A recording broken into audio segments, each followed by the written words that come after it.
যখন আমি first time chance পাই নাই, আমার আম্মার অনেক ইচ্ছা ছিল। আমার আম্মা যখন আমি মানে জন্ম নিছি, জন্ম নেওয়ার সাথে সাথে আমার আম্মা আমার কপালে দেখতে পাইছে যে আমি ডাক্তার, ডক্টর সৈকত ইসলাম। এটা আমার আম্মা দেখতে পাইছে। তো আমার আম্মা ছোটকাল থেকে আমার খাইতে বসতে উঠতে ইভেন মানে বলতো, তুই ডাক্তার হবি, তুই ডাক্তার হবি, তুই ডাক্তার হবি, তুই ডাক্তার হবি, তুই ডাক্তার হবি, তুই ডাক্তার হবি। তো আমি আর জীবন অন্য কিছু বাবার সুযোগ পাই নাই। আমিও এরপরে মাথায় সেট করে নিছি, আম্মা বলছে ডাক্তার হবো, আম্মা বলছে ডাক্তার হবো, আম্মা বলছে ডাক্তার হবো, আম্মা বলছে ডাক্তার হবো। এটাই মাথায় সেট করে নিছি, আমার আর অল্টারনেট কোনো ইয়ে নেই। তো ফার্স্ট টাইম তো চান্স পাই নাই। তো যখন চান্স পাই নাই, আমি আর আম্মার কল দেওয়ার সাহস পাইনি, আমি আর কল টল দিই নাই। তো আমার বোনরা আমি রেজাল্ট জানাই দিয়েছিলাম। তো আমি বাসায়ও যাই নাই। আমি তখন 15 দিন হচ্ছে আমার একটা ভাইয়ের কাছে আমি সেখানে ছিলাম। আমি আর বাসায় যাই নাই, সেখানে ছিলাম। জাস্ট মানে খুবই ডিপ্রেস ছিলাম তখন, আসলে মানে পাগলের মতো হয়ে গেছিলাম। তো সেখানে ছিলাম, ভাইয়ের লগে ঘুরতাম কাটতাম খাইতাম, এই মানে এইভাবে ছিলাম আর কি। তখন পরবর্তী যেটা আমার বোনের কাছে শুনি, আমি তো আর যাই নাই বাসায়। মানে 7 দিনের মতো আমার আম্মা মানে কোমার মতো অবস্থায় ছিল। মানে খাই কিছু খাওয়া দাওয়া সব বাদ, মানে কোমার মতো পড়ে ছিল খাটে, মানে এইভাবে ছিল।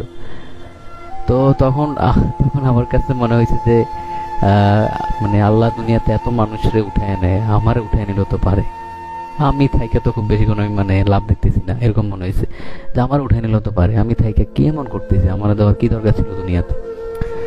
তো যাই হোক, পরবর্তীতে আমার চেষ্টা করে প্রাইভেটে ভর্তি করাবে, বাট আমি ভর্তি হইনি। কারণ আমার ইচ্ছা ছিল যে আমি একবার চেষ্টা করি, সেকেন্ড টাইম হইলে হইলো, না হইলে নাই, কি করবো, চেষ্টা করি।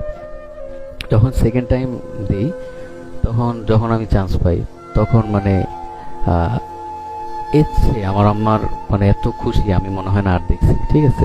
এর চেয়ে খুশি, বেশি খুশি আমি আর কখনো দেখি নাই। এত খুশি হয়েছে, আপনি চিন্তা করতে পারবা না। যখন তোমার মা বাবাকে কেউ মানে, যেমন ধরো আমি যখন আমার গ্রামে যাই, আমার নাম ধরে খুব কম মানুষই ডাকে, সবাই ডাক্তার সাহেব ডাক্তার সাহেবই বলে।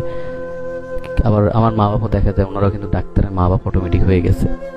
তো তোমাকে একটা কথাই বলবো, দেখো তুমি যাই করো, আমরা আমাদের মা বাবাকে কখনোই খুব বেশি কিছু দিতে পারিনি, সবসময় নিছি।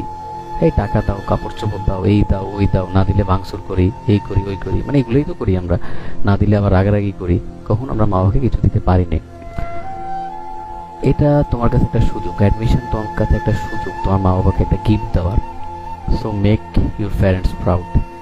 এমন কিছু করো যাতে তোমার মা বাবা তোমাকে নিয়ে প্রাউড ফিল করে, যাতে তোমার মা বাবা তোমাকে নিয়ে দুইটা কথা বলতে পারে মানুষকে, এমন কিছু করো। ওকে।